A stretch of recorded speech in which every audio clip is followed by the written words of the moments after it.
ఈ రాత్రి కాల సమయంలో యవనస్తుల కూడికకు చేరువచ్చిన మీ అందరికీ యేసుక్రీస్తు నామములో వందనాలు తెలియజేస్తుంటున్నాను. అందరికి వందనాలమ్మా. రైట్, ఈ సమయంలో కొద్ది నిమిషాల్లో దేవుని వాక్యాన్ని మనం విందాం. దానికంటే ముందు నిన్న రాత్రి ఏం వాక్యం విన్నాం గుర్తుందా? ఎవరికైనా చెప్తారా? జ్ఞాపకం చేస్తారా?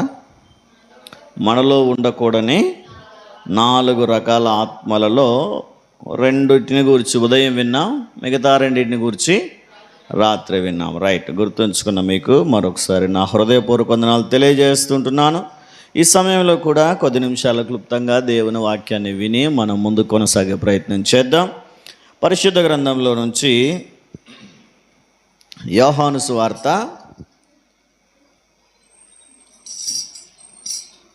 18వ అధ్యాయము 37, 38 వచనాలను ఒకసారి మనం చదువుకుందాం.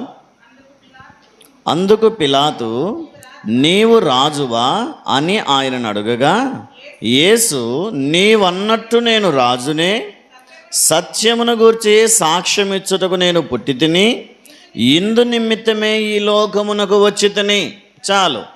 ఇక్కడ యేసుక్రీస్తు వారు అప్పగింపబడిన రాత్రి. ఆ రాత్రి అంతా విచారణ చేసినా ఏది తెలియట్లేదు. ఆయనను ఎంత విచారిస్తున్నా యేసుక్రీస్తు వారిలో ఏ లోపం కానీ, ఏ పాపం కానీ, ఏ నేరం కానీ కనిపించకపోగా బాగా కొరడా దెబ్బలు కొట్టి యేసుక్రీస్తు వారిని అలా గాయములతో నిలవబెట్టి పిలాతు గారు మరలా అతన్ని తీర్పు ఎదుట నిలవబెట్టి అడుగుతూ ఉన్నప్పుడు జరుగుతున్న సంభాషణ ఇది. ఆయన మాట్లాడుతూ, ఇదిగో నీవు రాజువా అంటే ఆయన ఏమన్నాడు? ఎస్, నేను రాజునే. అయితే నా రాజ్యము ఈ సంబంధమైనది కాదు, ఈ లోక సంబంధమైనది కాదు, నా రాజ్యము పరలోక సంబంధమైనది అని 36వ వచనంలో మనం చదువుతాం. అయితే ఆయన తెలియజేస్తూ, నేను రాజునే, సత్యాన్ని గూర్చి చెప్పడానికి వచ్చాను. దేని గురించి అంట? అందరు మాట్లాడాలం ఈరోజు. దేని గురించి వచ్చాడంటే యేసుక్రీస్తు వారు సత్యమును గూర్చి సాక్ష్యం ఇచ్చుటకు నేను పుట్టి తిని. ఇందు నిమిత్తమే, చదవండి ఆ మాట, కంప్లీట్ చేయండి. సత్యమును గూర్చి సాక్ష్యం ఇచ్చుటకు నేను వచ్చి తిని, ఇందు నిమిత్తమే ఈ లోకమునకు వచ్చి తిని. దేనికోసం వచ్చాడంట అంటే ఆయన రాకడకు ఒక పర్పస్ ఉంది, ఒక ప్రత్యేకమైన ఒక కారణం ఉంది. యేసుక్రీస్తు వారు ఏదో అలా టైంపాస్కి వచ్చిపోయిన దేవుడు కాదు. దేనికోసం వచ్చాడంట? ఆయన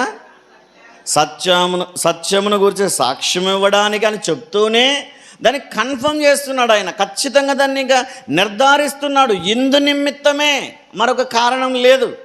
నేను ఈ లోకానికి రావడానికి డబ్బు సంపాదించుకోవడానికో, లేదా లోకంలో బంగారు సంపాదించుకోవడానికో, భూములు, స్థలాలు, పొలాలు కొనడానికో నేను రాలేదు. దేనికోసం వచ్చానంటే సత్యమును గూర్చి సాక్ష్యం ఇవ్వడానికి. ఇందు నిమిత్తమే. ఏం నిమిత్తం అంట? యేసుక్రీస్తు వారు అలాగా రాజ్య స్వార్థ చేస్తూ చేస్తూ చేస్తూ అనేకులను బాగు చేశాడు, రోగులను. లూకా సువార్త 4వ అధ్యాయంలో మనం ఒక మాట చదువుతాం చూడండి. ఎందరినో దేవుడు బాగు చేసిన తర్వాత ఆ రాత్రి పగలు అందరినీ రెస్ట్ లేకుండా బాగు చేస్తున్నాడు. అందరినీ స్వస్థపరుస్తూ బాగు చేస్తూ ఉంటే అందరూ బాగైపోతున్నారు. ఇక పొద్దున తెల్లవారాక ఇక వేరే పట్టణానికి వెళ్తానంటే ఆ ఊర్లో ఉన్న వాళ్ళు ఆయన పంపించట్లేదు. ప్రభువా, ఇంతమందిని బాగు చేసి నీవు ఇంకో పట్టణానికి ఎందుకు వెళ్తావు? మా ఊరిలోనే ఉండు, ఇక్కడే మేము నీకు భోజనం పెడతాం, ఇక్కడే నీకు గుడారం వేస్తాం, మా ఊరిలోనే ఉండు హ్యాపీగా, మా ఊరిలోనే ఉంటూ నీ స్వార్థ ఏదో, నీ పని ఏదో నువ్వు చేసుకో అని చెప్పి యేసుక్రీస్తు వారిని అడగిస్తున్నారు. అప్పుడు కూడా ఆయన తెలియజేసిన మాట ఒకటే, ఎందుకు? నేను ఇందు నిమిత్తమే వచ్చాను అన్న మాట 43వ వచనంలో చదువుతాం చూడండి. నేను ఇతర పట్టణములలోనూ దేవుని రాజ్య స్వార్థను ప్రకటించవలెను, ఇందు నిమిత్తమే నేను పంపబడి తిని. చాలు. దేని నిమిత్తం వచ్చాడంట ఆయన? రాజ్య స్వార్థను ప్రకటించడానికి. ఇక్కడ రాజ్య స్వార్థం ప్రకటించడానికా, లేదా సత్యాన్ని గురించి సాక్ష్యం ఇవ్వడానికా, లేదా పాపులైన మనుషుల కొరకు ప్రాణం పెట్టడానికా? ఇవన్నీ పర్యాయ పదాలుగా మనం ఆలోచన చేస్తే ఒక కామన్గా మనకు కనిపిస్తున్న పదం ఏంటంటే పంపబడి తిని, లేదా నేను వచ్చి తిని, లేదా నేను తేబడి తిని, లేదా దానికోసమే నేను ఇక్కడున్నాను అని యేసుక్రీస్తు వారు చెప్తున్న మాటలు చాలా స్పష్టంగా మనకు అర్థమవుతున్నాయి. అంటే యేసుక్రీస్తు వారి జన్మ కారణ జన్మ. యేసుక్రీస్తు వారి పుట్టుక వెనుక ఒక కారణం ఉంది. తండ్రి అయిన దేవునికి ఒక ఉద్దేశం ఉంది. తండ్రి అయిన దేవునికి ఒక నిర్దిష్టమైన ఒక మనుషులందరి కొరకు ప్రాణం పెట్టి తిరిగి లేవాల్సినటువంటి ఒక ప్రణాళిక కూడా దేవునికి ఉంది. అందుకనే ఆయన పుట్టుక కానీ, ఆయన జీవితం కానీ, ఆయన జననం కానీ ఏది అనుకోకుండా జరిగిపోయింది కాదు. ఆయన అంటాడు, ఇందు నిమిత్తమే. దేని కొరకు వచ్చాను? దీనికోసమే. ఇప్పుడు ఒక ఏటీఎం దగ్గర సెక్యూరిటీ గార్డ్ కావాలని ఎవరినైనా సెలెక్ట్ చేసి పెట్టుకున్నాం అనుకోండి, ఆయన ఏం చేయాలా? అసలు ఆయన పెట్టుకునిందే దాని నిమిత్తం. బాగుంది కానీ రాత్రి అంతా హ్యాపీగా నిద్రపోయాడు అనుకోండి, అది అతని డ్యూటీయా? అసలు దేనికోసం పెట్టుకున్నాము ఆయన అక్కడ? దాన్ని కాపలా కాయడానికి, దాన్ని కాచుకొని ఉండడానికి. అంటే అతని పని అది. అతన్ని దానికోసం నిర్ణయించినట్టుగా, దానికోసం అతను నియమించినట్టుగా ఏ విధంగా అయితే ఆ యజమాని ఆశపడతాడో ఆ విధంగా యేసుక్రీస్తు వారు వచ్చిన కారణం కూడా ఒక కారణం ఉంది. అలాగే మానవులలో కూడా మనము కూడా ఈ భూమి మీదకి రావడానికి కానివ్వండి, మనం బాప్తిసం పొందడానికి కానివ్వండి, మనం రక్షణలోనికి రావడానికి కానివ్వండి, చర్చిలోకి రావడానికైనా, ప్రార్థన చేయడానికి, పాటలు చేయడానికైనా ప్రతి దాని వెనక దేవుని ఉద్దేశం ఉంది. మనం ఏదో అనుకుంటే రాలేదు ఇక్కడికి, మనం అనుకున్నందుకు రాలేదు. దేవుడు అంటాడు, నేను ఒక ఉద్దేశంతో ఇక్కడికి తీసుకొచ్చాను అంటాడు. అది ఏం ఉద్దేశమో దేవుని తెలుసు. మనల్ని కొన్నిసార్లు బలపరచడానికి పిలుచుకొస్తాడు, కొన్నిసార్లు ధైర్యపరచడానికి పిలుచుకొస్తాడు, కొన్నిసార్లు గద్దించడానికి కూడా. ఇంట్లో రెస్ట్ తీసుకోవాలనిపిస్తుంది, ఎందుకు ప్రేరేపణ కలిగించి నడిపిస్తాడు. ఆ రోజే ఘాటైన వాక్యం ఉంటుంది. అంటే ఏం చేయాలని? మనల్ని సరిచేయాలని, వాక్యం ద్వారా గద్దించైనా మనల్ని తన దగ్గరకు చేర్చుకోవాలని. దేవుడు ఏదో ఒక కారణము చేతనే మనల్ని ఇక్కడికి తీసుకొస్తాడు. ఒకసారి అబ్రహాం గారు ఎండవేళ మిట్ట మధ్యాహ్నం ఇంటి వాకిటి బయట కూర్చొని ఉన్నాడంట. దేవుడు కనిపించాడు. ఒకసారి దిగి వచ్చాడు, అబ్రహాం దగ్గరికి దిగి వస్తే కనిపించాడు. ప్రవ్వా, ఎంత ఎండవేళ ఎక్కడికి వెళ్తున్నావు ప్రభా అంటే, నీ దగ్గరికే వచ్చాను అబ్రహ్మా, నీ దగ్గరికే వచ్చాను. అబ్బా, ఎంత మంచి వార్త చెప్పినావు ప్రవ్వా. అయితే కొన్ని నీళ్ళు తీసుకొస్తాను, కాళ్ళు కడుక్కో. మనం కూడా ఇదే అంటాంగా, ఫస్ట్ ఎవరైనా బంధువులు వస్తే కాళ్ళు కడుక్కోండి. ఈ పద్ధతి మన పద్ధతి, అబ్రహాం గారు ప్రారంభించిన పద్ధతి, మంచిదే. ప్రవ్వా, కొన్ని నీళ్ళు తెప్పిస్తాను, కాళ్ళు కడుక్కో, కాసి నీళ్ళు తాగు, రెస్ట్ తీసుకో, ఈ చెట్టు కింద కూర్చో, మంచి చపాతీ, చికెను. నిజంగా అవే. ఒక దూడను వధించాడంట, మంచి పిండి బిస్కు రొట్టెలు చేశాడంట. ఇక మనం ఏమంటాం? చికెన్ చపాతీ కదా. పోనీ దూడ కాబట్టి మటన్ చపాతీ అనుకుందాం. ఏదైనా మంచి భోజనం చేపిస్తాను, కడుపు నిండా భోజనం చేయ ప్రవ్వా, దీనికోసమే కదా నువ్వు వచ్చింది అంటాడు. దేనికోసం వచ్చాడంట? దేవుడు దేనికోసం వచ్చాడు? చదవండి 18వ అధ్యాయము, ఆదికాండము 18వ అధ్యాయము, ఒకసారి 5వ వచనం భాగాన్ని చదవండి. కొంచెము ఆహారము తెప్పించెదను, మీ ప్రాణములను బలపరుచుకొనుడి, తరువాత మీరు వెళ్ళవచ్చును. ఎందు నిమిత్తము కదా మీ దాసిని యుద్ధకు వచ్చి తిరిగా నేను. ఎందుకోసమంట? తెలిసి అన్నాడో తెలియకన్నాడో కానీ అబ్రహాం గారు, ప్రభా కొంచెం భోజనం సిద్ధం చేపిస్తాను, కాసేపు కూర్చోండి, చక్కగా కడుపు నిండా భోజనం చేసి రెస్ట్ తీసుకొని మిమ్మల్ని మీరు బలపరుచుకోండి, తర్వాత వెళ్తారు. దీనికోసమేగా మీరు వచ్చింది. ఎట్లుంటుంది దేవునికి? ఎట్లుంటుందో ఆలోచన చేయండి. నేను మీ ఇంటికి వచ్చాను అనుకోండి, కాస్త కానుకిచ్చి, సార్ కొంచెం ఒక ముద్ద అన్నం తినిపోసారని తింటూ ఉండగా దీనికోసమే కదా సార్ నువ్వు వచ్చిందంటే బాగుంటుందా? మనల్నంటేనే మంచిగా అనిపించదు అది ఆలోచన చేయడానికి. మరి దేవుణ్ణి అంటాడు అబ్రహాము, ప్రభువా నువ్వు ఇందు నిమిత్తమే కదా వచ్చావు అంటే, నువ్వు వచ్చిన కారణం ఇదే కదా, దీనికోసమేగా నీవు వచ్చింది. బహుశా అపార్థం చేసుకున్నాడు ఏమో తెలియదు కానీ ఆ లేఖన భాగాలు మనకు అర్థమవుతున్నాయి. కానీ దేవుడు అంటాడు, నేను వచ్చింది దీనికోసం కాదు, నేను నిన్ను ఆశీర్వదించడానికి దిగి వచ్చి ఉన్నానంటాడు. హల్లెలూయా, హల్లెలూయా. దేవుడు వచ్చేది మన కానుకల కోసము, భోజనాల కోసం కాదు. దేవుడు మనల్ని ఆశీర్వదించడానికి వస్తాడు. సరే, దేవుడు వచ్చాడంటే ఒక కారణం ఉంది. అబ్రహాం దగ్గరకు వచ్చాడంటే ఆశీర్వదించడానికి, పిలాతు దగ్గర మాట్లాడుతున్నప్పుడు సాక్ష్యం ఇవ్వడానికి అన్నాడు, ఆ పట్టణ ప్రజలతో మాట్లాడుతున్నప్పుడు రాజ్య సువార్తను ప్రకటించడానికి అన్నాడు. దేవుడు వచ్చాడంటే ఒక నిర్దిష్టమైన కారణం ఉంది. కానీ కొన్ని చోట్ల మనుషులు కూడా ప్రత్యేకమైన కారణమును బట్టి వచ్చారు కొంతమంది. మీకు బహుశా అర్థమవుతుంటుంది ఈ మాటలు వింటుండగానే. ప్రత్యేకంగా మనుషులు ఆ పని కొరకే అక్కడికి వచ్చేసారు. బహుశా పని కోసమే మేము ఇక్కడికి వచ్చామని వారికి కూడా తెలియదు. ఆ పక్కనున్న వ్యక్తులు జ్ఞాపకం చేస్తారు, నువ్వు దీనికోసమే ఇక్కడికి వచ్చావని. ఎవరైనా గుర్తొస్తున్నారా మీకు బైబిల్లో?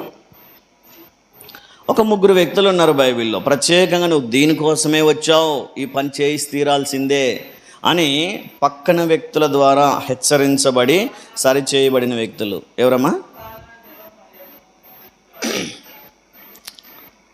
మంచిదే, కానీ అక్కడెక్కడ ఇందు నిమిత్తం అనే పదం, తేబడితే అన్న పదం కానీ లేదు.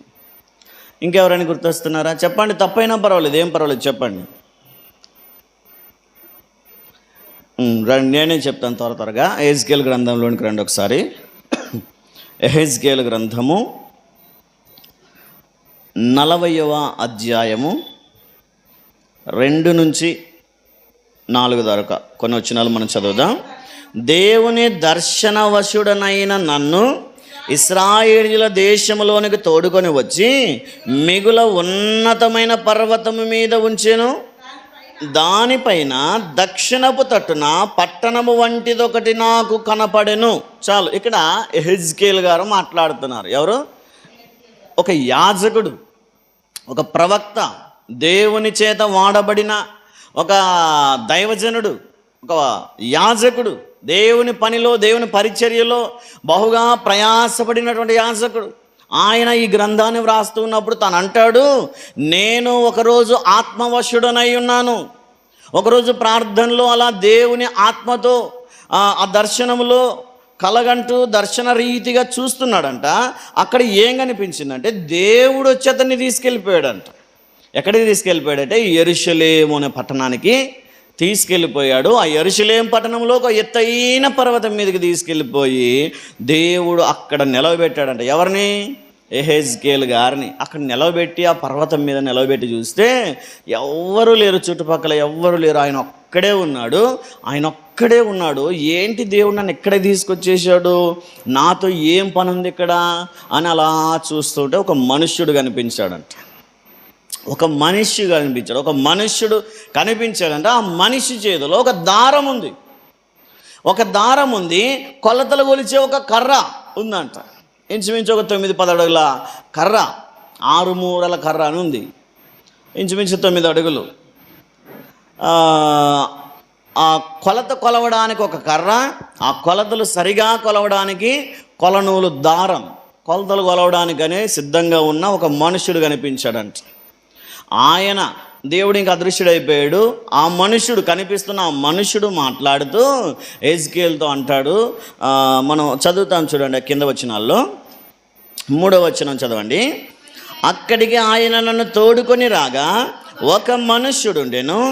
ఆయన మెరయుచున్న ఇత్తడి వలె కనబడెను. దారమును కొలకర్రయు చేత పట్టుకొని ద్వారములో ఆయన నిలవబడి ఉండెను. ఆ మనుష్యుడు నాతో ఇట్లనెను, నరపుత్రుడా, నేను నీకు చూపుచున్న వాటిని అన్నింటినీ కన్నులార చూచి చెవులార విని మనస్సులో ఉంచుకొనుము. నేను వాటిని నీకు చూపుటకై నీవు ఇచ్చటికి తేబడితివి. దేనికోసం తేబడ్డాడంట ఎహెజ్కేలు గారు? దేవుడు చూపిస్తున్న వాటన్నింటినీ చూడటానికి. ఆయన ఏమో టైంపాస్ కోసం లేదా అలా టూర్కి వెళ్దామన్నట్టుగా రాలేదు. ఆయన యెరూషలేము పట్టణములోని ఆ పర్వతం మీదకి తేబడ్డాడు. ఆయన రాలేదు సొంతంగా. దేవుడు ఆత్మవశుడుగా ఉన్న ఎహెజ్కేలు గారిని తీసుకొచ్చి ఆ పర్వతం మీద నిలవబెట్టబడ్డాడు. అక్కడ ఆ మనుష్యుడు మాట్లాడుతూ ఎహెజ్కేలుతో అంటాడు, ఇదిగో నీవు వీటన్నిటిని చూడ్డానికే నేను ఇక్కడికి తీసుకొచ్చాను నిన్ను. నీవు రాలేదు ఇక్కడికి, నువ్వు తీసుకుని రాబడ్డావు. ఎందుకు తీసుకొని రాబడ్డావంటే నీవు వినుచున్న వాటిని. ఆ మాట మరొకసారి చదవండి, 3వ వచనమా, 4వ వచనమే చదవండి. ఆ మనుష్యుడు నాతో ఇట్లా, నేను నరపుత్రుడా, నేను నీకు చూపుచున్న వాటన్నింటినీ కన్నులార చూచి చెవులార విని మనస్సులో ఉంచుకొనము. నేను వాటిని నీకు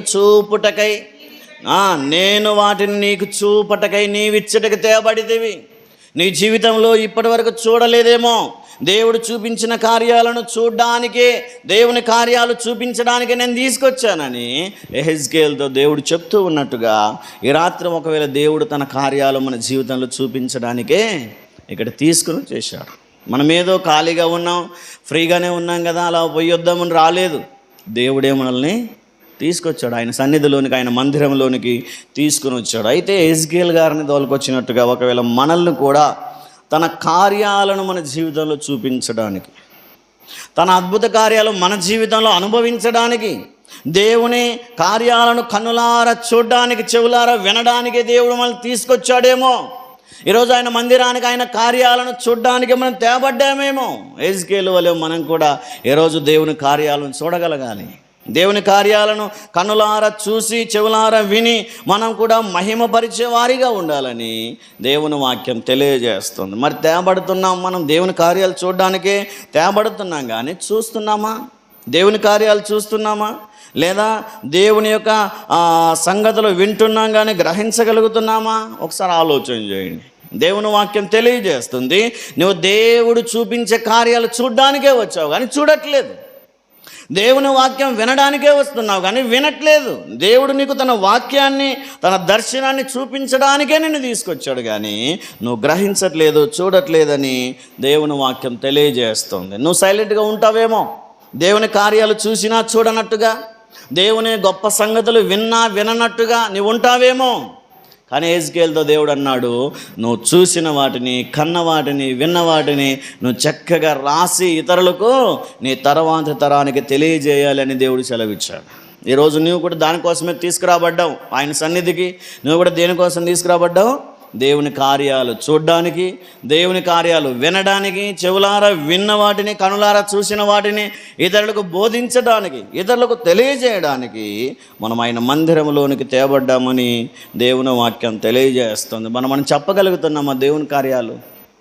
మన జీవితాల్లో దేవుడు చేసినటువంటి ఆ గొప్ప కార్యాలను మనం తెలియజేయగలుగుతున్నామా అని ఒకసారి ఆలోచన చేయండి. పేతురు, యోహానులు కూడా వారిని ఖండితంగా ఆజ్ఞాపించేశారంట, మీరు యేసుక్రీస్తు అని గురించి చెప్తే చంపేస్తాం, ఆయన గురించి మీరు చెప్పారంటే ఇక మీ అంత చూస్తాం, మీ కథ తేలుస్తామని ఎంత బెదిరించినా సరే పేతురు, యోహానులు ఏమన్నారు చూడండి. అపోస్తలుల కార్యముల గ్రంథం 4వ అధ్యాయము 20వ వచన భాగాన్ని మనం చదివితే అక్కడ మనకు ఒక మాట కనిపిస్తుంది చూడండి. 4వ అధ్యాయము 20. మేము కన్నవాటిని, విన్నవాటిని చెప్పక ఉండలేమని వారికి ఉత్తరం ఇచ్చిరి.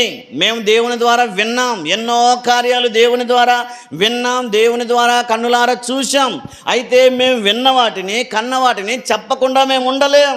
ఎందుకంటే దేవుడు మాకు చూపించాడు. వాటన్నిటిని మేము చెప్పడానికే దేవుడు మమ్మల్ని ఏర్పరచుకున్నాడు. ఈరోజు యెహెజ్కేలు గారితో దేవుడు అన్నమాట, ఇదిగో నువ్వు చూడడానికి, దేవుని కార్యాలు చూడడానికి, దేవుని కార్యాలు వినడానికి నువ్వు తేబడ్డావని యెహెజ్కేలుతో దేవుడు అన్నట్టుగా ఈరోజు ఈ రాత్రి మనతో కూడా దేవుడు అంటాడు, ఇదిగో నువ్వు నా కార్యాలు చూడబోతున్నావు, నా ద్వారా గొప్ప సాక్ష్యాలను వినబోతున్నావు. అయితే విన్న వాటిని, కన్న వాటిని నువ్వేం చేయాలంట? అనేకులకు తెలియజేసే విధంగా ఉండాలని దేవుని వాక్యం తెలియజేస్తుంది. పౌలు గారు కూడా ఆ మాటను అంటారు చూడండి. అపోస్తలుల కార్యముల గ్రంథంలోనే మరొకసారి మనం చూడగలిగితే 22వ అధ్యాయములో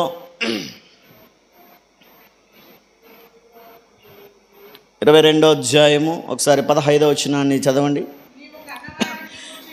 నీవు కన్నవాటిని గూర్చి, విన్నవాటిని గూర్చి సకల మనుష్యుల ఎదుట నాకు సాక్షివై యుందువు. నీవు నాకు సాక్షిగా ఉండాలి. నీవు నా ద్వారా కార్యాలు చూడడం మాత్రమే కాదు, నా ద్వారా గొప్ప గొప్ప కార్యాలు వినడం మాత్రమే కాదు, ఏం చేయాలంట? అనేకులకు తెలియజేసే సాక్షులుగా మనం జీవించాలి. మనం తేబడిందే ఆయన సన్నిధికి దేనికోసం? విన్నవాటిని, కన్నవాటిని అనేకులకు తెలియజేయటానికి. ఈరోజు మరి ఆలోచన చేయండి, దేవుని సన్నిధిలో ఎన్ని కార్యాలు చూసి ఉంటారు, మీ జీవితంలో ఎన్ని సాక్ష్యాలు విని ఉంటారు, వాటన్నిటిని గురించి అనేకులకు తెలియజేస్తున్నారా అని ఈరోజు మనల్ని మనమే పరీక్షించుకుందాం. ఆయన తేబడినటువంటి కారణం అదే. దేనికోసం అంట? మనం విన్న వాటిని, కన్న వాటిని అనేకులకు తెలియజేయడానికి. మరి మనం తేబడిన కారణాన్ని మనం నెరవేరుస్తున్నామా? మన వరకే మనం మౌనంగా ఉన్నామనుకోండి, దేవుడు తెచ్చిన ఉద్దేశం వేరు, మనం జీవిస్తున్న జీవితం వేరు. అయితే దేవుని ఉద్దేశం మనల్ని ఎందుకు తీసుకొచ్చాడు ఆయన సన్నిధి కంటే, మనం విన్న వాటిని కన్న వాటిని అనేకులకు తెలియజేయటానికి తీసుకుని వచ్చాడని దేవుని వాక్యం తెలియజేస్తుంది. అయితే ఈరోజు మనల్ని మనమే పరీక్షించుకోగలిగితే, మనం విన్న వాటిని కన్న వాటిని ఎహెజ్కేలు వలె తెలియజేస్తున్నామా, పేతురు యోహానుల వలె తెలియజేస్తున్నామా, పౌలు వలె తెలియజేస్తున్నామా, లేదా దేవుడు మనల్ని తీసుకొచ్చిన ఉద్దేశాన్ని వదిలిపెట్టి మనకు నచ్చినట్టుగా జీవిస్తున్నామో ఒకసారి ఆలోచన చేయండి. దేనికోసం తీసుకురాబడ్డామంటే మనం ఆయన సన్నిధికి? విన్న వాటిని కన్న వాటిని అనేకులకు తెలియజేయటానికి. ఒకసారి పేతురు దొరికిపోయాడు. యేసుక్రీస్తు వారిని బంధించినప్పుడు ఆ రాత్రి గెత్సెమనే తోట నుంచి తీసుకెళ్ళిపోతూ ఉంటే దూరం నుంచి వెంబడిస్తున్నాడట. దగ్గరికి వెళ్ళకుండా దూరం నుంచే వెంబడిస్తూ ఉన్నాడు. యేసుక్రీస్తు వారికి ఏం జరుగుతుందో చూద్దాం, ఆయన్ని ఎలా కొడతారో, ఎలా ఇబ్బంది పెడతారో, ఎలా చిత్రహింసలు పెడతారో చూద్దామని దూరం నుంచి చూస్తూ ఉన్నాడు. యేసుక్రీస్తు వారిని అలా లోపలికి తీసుకెళ్ళిపోయారు. సమాజ మందిరంలో అక్కడ పిలాతు ఇంటి దగ్గరకు ఒకసారి, హెరోదు ఇంటి దగ్గరకు ఒకసారి అలా తిప్పుతూ తీర్పులు తీరుస్తూ ఉంటే పేతురు గారు దూరం నుంచి చూస్తున్నాడంట. దూరం నుంచి చూస్తూ ఆ ఇంట్లోకి వెళ్ళిపోయాడు. ఆయన బయటకు వచ్చేంత ఖాళీ ఎందుకు ఉండడం అని ఆ పక్కనే చలి కాసుకుంటున్నాడు. చలి మంటేస్తే చలి కాసుకుంటున్నాడంట. చలి కాసుకుంటూ ఉంటే అందరు కూర్చొని ఈ మాట మాట్లాడుతూ చలి కాసుకుంటున్నారు. ఒక చిన్న పాప లేచి పేతురును గుర్తుపట్టిందంట.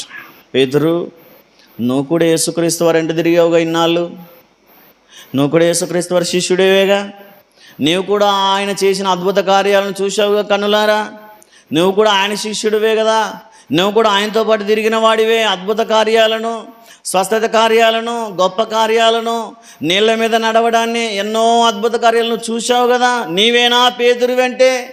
అమ్మాయి, ఎవరు అనుకుంటున్నాను? ఎవరిని చూసి ఎవరు అనుకుంటున్నావు? పేతురా? ఎవరా పేతురు? ఎవరంట? ఎవరా పేతురు? ఆ పేరేం లేదు నేను ఇప్పటిదాకా. చెప్తున్నది ఎవరు? పేతురే. ఎవరా పేతురు? పేతురు ఎవరు నాకు తెలియదు, ఆ పేరు ఎప్పుడేం లేదంటాడు. ఇంకొంచెం సేపు అయినాక ఇంకొక ఆయన అడిగాడు, బాబు నాకు డౌట్ వస్తుంది, ఆ పాప అంటే చిన్నపిల్ల, సరిగ్గా గుర్తుపట్టలేదు అనుకోవచ్చు, కానీ నేను పెద్దవాడినిగా, నాకు బాగా గుర్తుంది, నువ్వు యేసుక్రీస్తు వారి శిష్యుడేగా, ఆయనతో పాటు తిరిగావు, ఆయనతో పాటు బోధలు చేసావు, నువ్వు ఆయన శిష్యుడుగా, ఆ 1200 నువ్వు కూడా ఒకటివేగా అంటే, లేదు లేదు లేదు, మీరు ఎవరిని చూసి ఎవరు అనుకుంటున్నారో నాకు తెలియదు, ఆయన ఎవరో, యేసుక్రీస్తు వారు ఎవరో నాకు తెలీదు.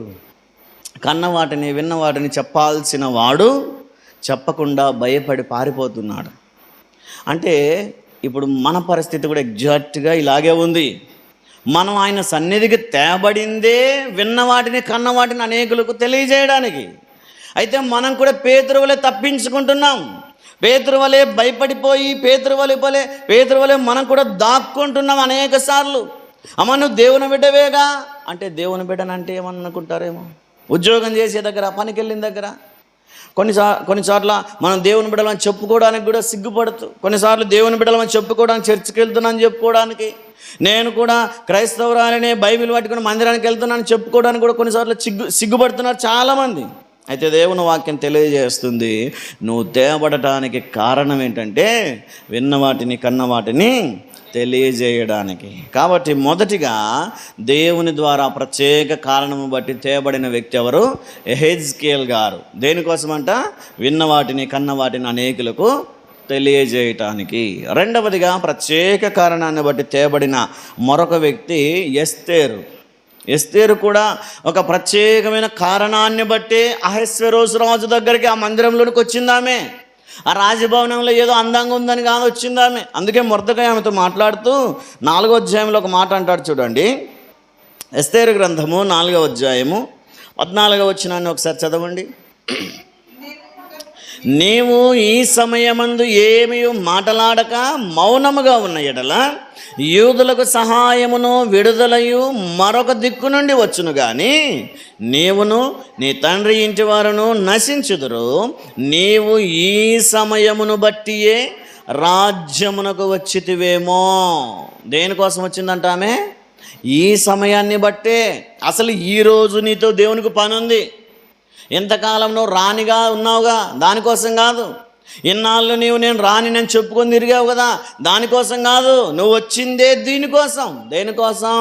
యూదులందరూ సమస్యల్లో ఉన్నారు, యూదులందరూ ప్రమాదంలో ఉన్నారు, యూదులందరూ చనిపోవడానికి సిద్ధంగా ఉన్నారు. ఒక ఆయన కక్ష కట్టాడు, ఒక ఆయన పగ పెంచుకున్నాడు. యూదుడు అన్నవాడు ఈ దేశంలో ఉండకూడదు, అందరినీ చంపేయాలని చెప్పి హామాను అనేటువంటి ఒక మూర్ఖుడు, దుర్మార్గుడు ఒక దుర్మార్గమైన పన్నాగాన్ని పన్ని రాజు చేతే శాసనం చేయించి మరీ యూదులందరినీ చంపాలనుకున్నప్పుడు యూదులలో నుంచి ఏర్పరచబడిన ఎస్తేరు రాజమందిరంలో ఉంది. ఒకవేళ కిందున్న వాళ్ళు, కింది స్థాయి వాళ్ళు మేమేం చేసినా చేయకపోయినా మా వల్ల కాకపోవచ్చేమో, నువ్వు ఎక్కడున్నావు? రాజమందిరంలో ఉన్నావు. నువ్వు తలుచుకుంటే మా అందరికీ రక్షణ దొరుకుతుంది, నువ్వు తలుచుకుంటే మా ప్రాణాలు మిగులుతాయి, నువ్వు తలుచుకుంటే నువ్వు రాజుతో మాట్లాడగలుగుతావు. కాబట్టి ఒకవేళ నువ్వు ఈ సమయంలో మౌనంగా ఉండడానికి వీల్లేదు. నువ్వు మౌనంగా ఉన్నా నాకేం పట్టింది, నేను రానిని కదా, నేను బాగానే ఉంటాను, చనిపోయిన కింది వాళ్ళు చనిపోతారు కదా, నేను రానిని, నన్ను ఎవడు ముట్టుకోలేడు అనుకుంటావేమో. నువ్వు సైలెంట్గా ఉన్నా దేవుడు ఇంకొకరిని పంపించైనా ఇంకొకరి ద్వారానైనా కార్యం చేసి మమ్మల్ని రక్షిస్తాడు. కానీ నీవు ఈ మోసం చేసినందుకు నీవు నీ ఇంటి వారు చనిపోతారు, జాగ్రత్త. అసలు నువ్వు ఎందుకు రానిగా ఎన్నుకోబడ్డావు అంటూ ఆయన చెప్తున్నమాట. ఈ సమయమును బట్టే ఇలాంటి పరిస్థితి వస్తే రాణి అయిన ఎస్తేరు రక్షించడానికైనా ఆ స్థానంలో ఉండాలని దేవుడు ఆ రాజకోటలను తీసుకొచ్చారు. ఎస్తేరు అందాన్ని బట్టి కాదు, ఎస్తేరు సౌందర్యాన్ని బట్టి కాదు, రాణిగా ఎన్నుకోబడింది బహుశా దేవుని దయ వలన. దేవుడు రాజుకు దయ పుట్టించాడంట. ఆ మాట ఉంది చాలా స్పష్టంగా.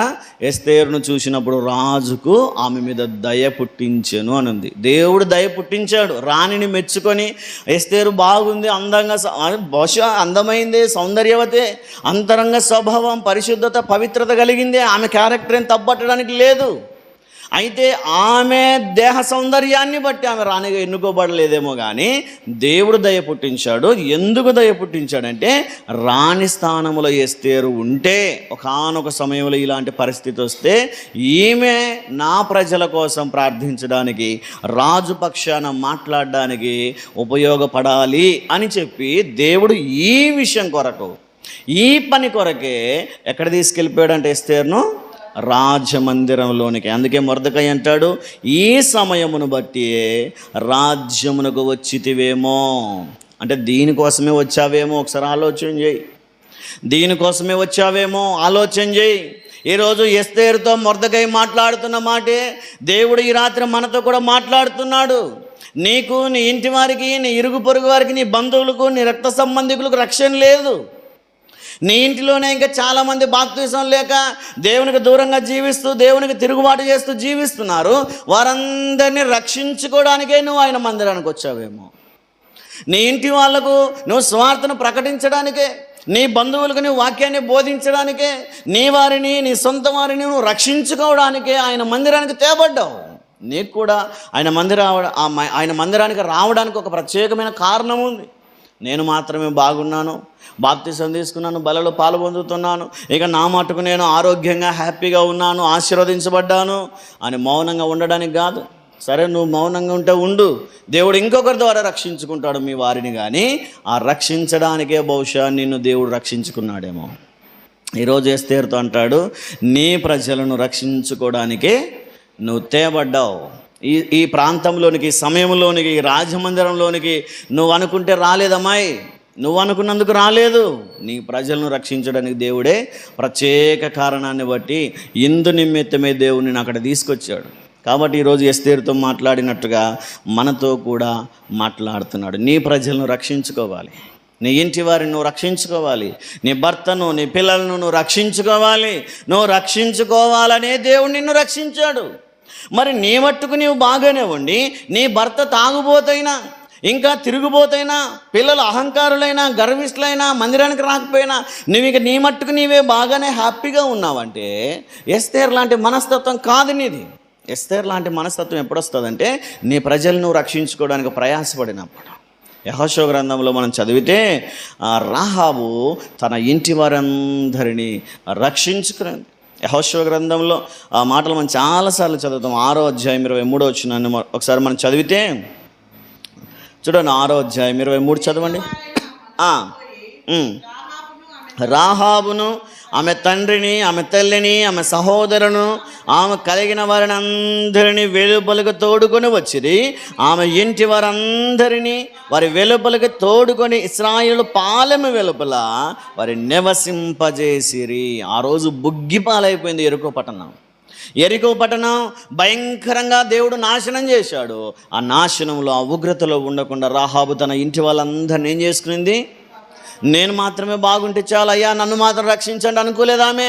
అయ్యా, నా తండ్రి రక్షణ పొందాలి, నా తల్లుంది, నా తల్లి రక్షణ పొందాలి, నాకు అన్నున్నాడు, తమ్ముడున్నాడు, చెల్లుంది, వదనుంది, పిల్లలున్నారు, అందరూ రక్షణ పొందాలని చెప్పి ఆమె తనకు కావలసిన వారందరినీ రక్షణలోకి నడిపించుకునింది. మరి నువ్వు రక్షణ పొందావు, ఓకే, నీ ఇంటి వాళ్ళని రక్షణలోనికి ఎవరు నడిపించాలా? మనమే నడిపించుకోవాలి. అందుకే తిమోతి పత్రికలో 1 తిమోతి పత్రిక 5:8 ఏం చెప్తాడు పౌలు గారు? నీ ఇంటి వారిని, స్వకీయులను, నీ స్వంత వారిని, విశేషముగా నీ ఇంటి వారిని నువ్వు రక్షణలోనికి నడిపించకపోతే అవిశ్వాసి కన్నా చెడ్డవాడివి. చదవండి ఆ మాట ఒకసారి. స్వకీయులను, విశేషముగా తన ఇంటి వారిని సంరక్షించకపోయిన ఎడల అవిశ్వాసి కన్నా చెడ్డవాడై. ఈ మాటను గమనించండి. సొంత ఇంటి వాళ్ళను రక్షించకపోతే మనం అవిశ్వాసులం కాదు, వారికంటే చెడ్డవాళ్ళమంట. అంటే ఎస్తేరులాగే మనం కూడా ఏం చేయాలా? మన వారందరికీ సువార్తను ప్రకటించాలి. ఆమె ఆ రాజ్యానికి ఎందుకు తేబడింది? ఏం నిమిత్తం అంట? తన ప్రజలందరినీ రక్షించుకోవడానికి. ఈరోజు మనం దేనికోసం తేబడ్డాం? ఆయన మందిరానికి మన వారందరినీ రక్షణలోనికి నడిపించుకోవడానికి. ఇదే ప్రత్యేకమైన కారణం. మొదటిగా మనం ఆయన మందిరానికి తేబడ్డానికి కారణం విన్న వాటిని, కన్న వాటిని అనేకులకు చెప్పడానికి.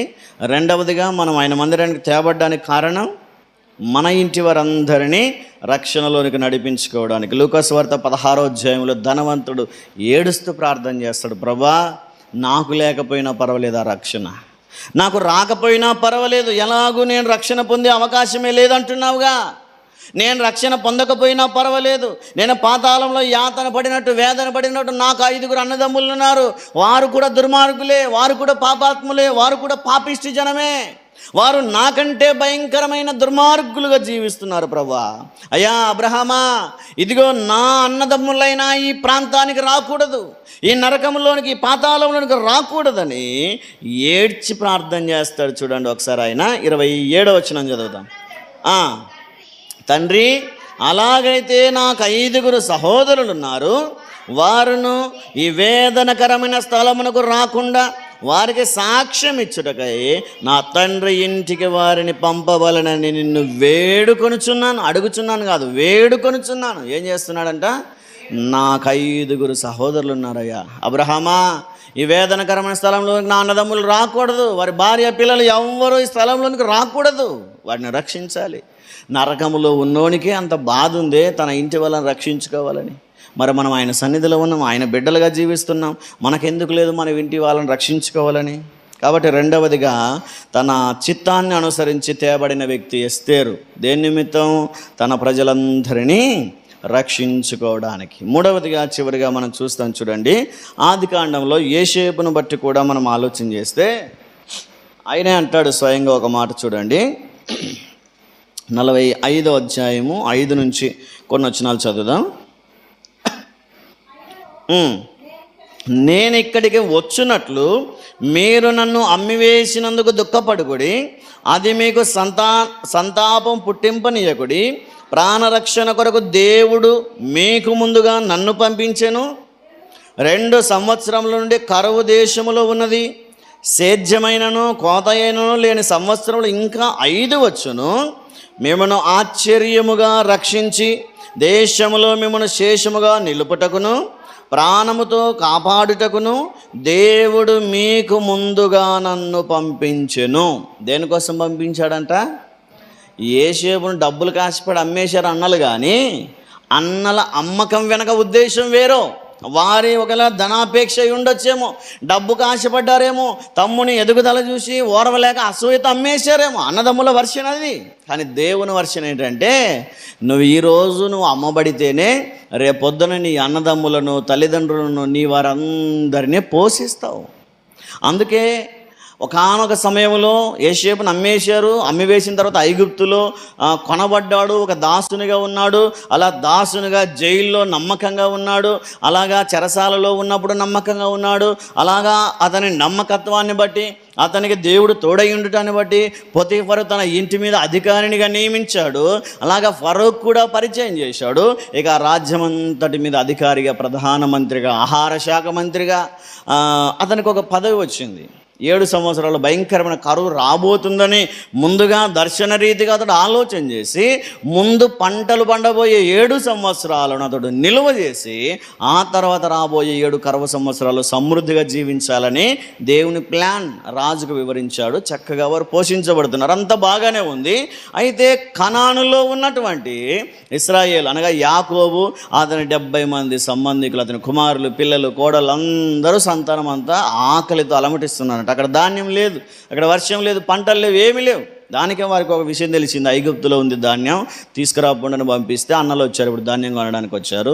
ఒకసారి తీసుకెళ్ళిపోయారు, మరలా రెండవసారి వచ్చారు. ఈసారి వచ్చినప్పుడు ఆ యోసేపును గుర్తుపట్టలేకపోతున్నారు. యోసేపు అనుకున్నాడు, ఇంకా నన్ను నేనే వీళ్ళకి చెప్పుకోవాలని చెప్పి అన్నలందరినీ నిలవబెట్టి అంటాడు, మీరు ఎవరినైతే డబ్బు కాశపడి అసూయతో ఓర్వలేక అమ్మేశారో ఆ తమ్ముడిని నేనే. మీరు అనుకోవచ్చేమో, ఒకవేళ మేము అమ్మేశాం కదా, ఇప్పుడు మా మీద కక్ష పెంచుకొని ఉంటాడేమో, మా మీద పగ పెంచుకొని ఉంటాడేమో, ఇక మూలు చంపేస్తాడేమో, బ్రతకనివ్వడేమో. అప్పుడంటే చేతగాని వాడిగా, చిన్నవాడిగా ఉన్నాడు, ఇప్పుడు ఇంత గొప్ప స్థాయిలో ఇతడు ఉన్నాడు. ఆజ్ఞాపిస్తే కూడా వాళ్ళు తీసుకెళ్ళి ఎక్కడ పడేస్తారో తెలియదు కదా, ఇంత గొప్ప స్థాయిలో ఉన్నాడు మా తమ్ముడని భయపడతారేం. కానీ మీ మీద కక్ష తీర్చుకోవడానికి నేను ఉన్నది. అసలు మీ మీద కక్ష తీర్చుకోవాలన్న ఆశ, ఆలోచనే మాలో లేదు. మీరు అనుకున్నారేమో మేము అమ్మేశామని, కానీ దేవుడు నన్ను ముందుగా ఇక్కడికి పంపించాడు. ఎందుకోసం? మిమ్మల్ని కాపాడుటకును, పోషించుటకును. దేని నిమిత్తం వచ్చాడంటే ఆయన అనుకున్నందుకు కాదు, అన్నలు అమ్మిందానికి కాదు. దేవుని ప్లాన్ అది, దేవుని ప్రణాళిక, దేవుని ఒక నిర్ణయం అది, ఒక కారణం. యోసేపు అమ్మబడ్డానికి అందు నిమిత్తమే యోసేపు అక్కడికి వచ్చాడు. ఏదో ఇంకా అమ్మివేయబడి అన్నదమ్ములకు, తల్లిదండ్రులకు దూరం అయిపోయి ఇక విలువలేని జీవితమో, ఒంటరి జీవితం జీవించాలని కాదు. ఒకానొక సమయంలో భయంకరమైన కరువు రాబోతుంది. ఆ కరువులో వీరిని రక్షించడానికి ముందుగా ఒక నేర్పరచాలని యోసేపును అన్నలు అమ్మేలా చేసి ఆ ప్లాన్ ప్రకారం దేవుడే ఆయన అక్కడ నడిపించాడని సాక్షాత్తు యోసేపే మాట్లాడుతున్నాడు. మిమ్మల్ని కాపాడుటకును దేవుడు ముందుగా నన్ను పంపించెను. దేవుడు పంపించాడు నన్ను. ఇప్పుడు ఆలోచన చేయండి, ఈ మాటను బట్టి, హెజ్కేలును బట్టి మనం ఏం అర్థం చేసుకున్నామంటే, మనం ఎందుకు తేబడ్డామంట? విన్న వాటిని, కన్న వాటిని అనేకులకు తెలియజేయడానికి. ఎస్తేరును బట్టి ఏం నేర్చుకున్నాం? మన వారిని మనం రక్షించుకోవడానికి తేబడ్డాం. మూడవదిగా యోసేపును బట్టి ఎందుకు తేబడ్డాడంటే, అతడు తన ప్రజలను కాపాడుటకు, పోషించుటకు. ఇప్పుడు దీన్ని బట్టి మనం ఏం అర్థం చేసుకోవచ్చు చెప్పండి? మన వాళ్ళను మనం కాపాడుకోవటానికి, పోషించుకోవటానికి. మన వాళ్ళంటే మన ఇంట్లో వాళ్ళకి మాత్రమే కాదు, మన ఇరుగు పొరుగు వారికి, మన చుట్టుపక్కల వారికి, మన అన్నదమ్ములైన వారికి, ఇంక్లూడింగ్ మన శత్రువులకు కూడా మనం భోజనం పెట్టడానికంట. అంటే దేవుడు ఎందు నిమిత్తము మనల్ని ఆయన సన్నిధిలోకి తీసుకొచ్చాడంటే అనేకులను పోషించడానికి, అనేకులను ప్రేమించడానికి, అనేకులకు మనము ఆహారం పెట్టడానికి దేవుడు మనల్ని తీసుకొచ్చేసాడు. ఏదో మనం మట్టుకే బాగుండి ఆశీర్వదించబడి కడుపు నిండా తిని పడుకోవాలని కాదు. మనం ఎంత సమృద్ధి కలిగి ఉన్నామో అంతే ప్రేమ చూపాలి ఇతరులని, అంతే ప్రేమ ఇతరులకు కూడా మనం చూపించాలని యోసేపును తీసుకొచ్చినట్టుగా దేవుడు మనల్ని ఆయన సన్నిధికి తీసుకొని వచ్చి ఉన్నాడు. కాబట్టి మనం కూడా ఏం చేయాలి? ఇతరులకు, మన శత్రువులకు కూడా. సామెతల గ్రంథంలో మనం ఒక మాట చదువుతాను చూడండి, ఒక మాట. సామెతల గ్రంథము 25:21 చదవండి, ఒకసారి చదవండి అమ్మా. 25వ అధ్యాయము 21వ వచనం చదవండి. నీ పగవాడు ఆకలి కొనిన ఎడల వానికి భోజనము పెట్టుము, దప్పిగొనిన ఎడల వానికి దాహమున కిమ్ము. చాలు. ఏం చేయాలంటే పగవాడు ఆకలి కొని వచ్చినప్పుడు నీ దగ్గర ఆహారం ఉంది, నీవు సమృద్ధి కలిగి ఉన్నావు, నీ దగ్గర బాగానే ఉంది, అయితే నీ దగ్గరికి అడగటానికి వచ్చినటువంటి వ్యక్తి దగ్గర ఆహారం లేదు, పైగా అతడు నీ శత్రువు. ఏం చేయాలి? ఇప్పుడు మనకైతే ఆహారం ఉంది, మన దగ్గర సమృద్ధిగా ఉంది, ఇతరులు ఆ భోజనం కొరకు వచ్చినప్పుడు ఏం చేయాలంటే మనం వారికి ఆహారం పెట్టాలా. రోమాపత్రికలో కూడా 12వ అధ్యాయంలో మాటను మనం చదువుతాం చూడండి. 12వ అధ్యాయము ఒకసారి 20వ వచనాన్ని చదవండి. ఇదే మాటలే మనకు అక్కడ పౌలు గారు కూడా ప్రస్తావిస్తారు చూడండి. 12వ అధ్యాయము. కాబట్టి నీ శత్రువు ఆకలి కొని ఉంటే అతనికి భోజనము పెట్టుము, దప్పి కొని ఉంటే దాహమును కిమ్ము. చాలు. అతడు ఆకలి కొని ఉన్నాడు అనుకోండి, ఆహారం పెట్టాల. పోరా నాకే సరిపోవట్లేదు అని అనకూడదు.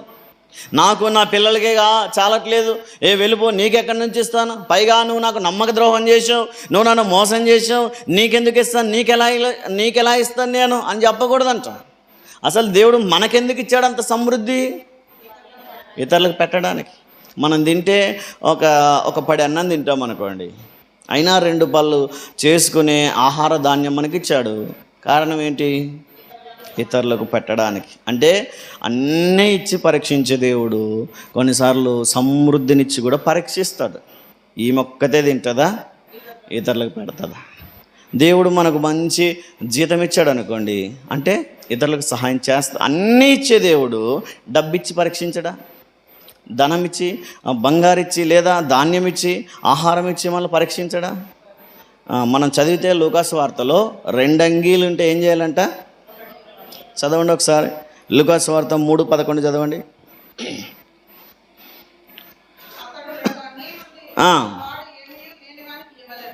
మరొకసారి చదవమాట.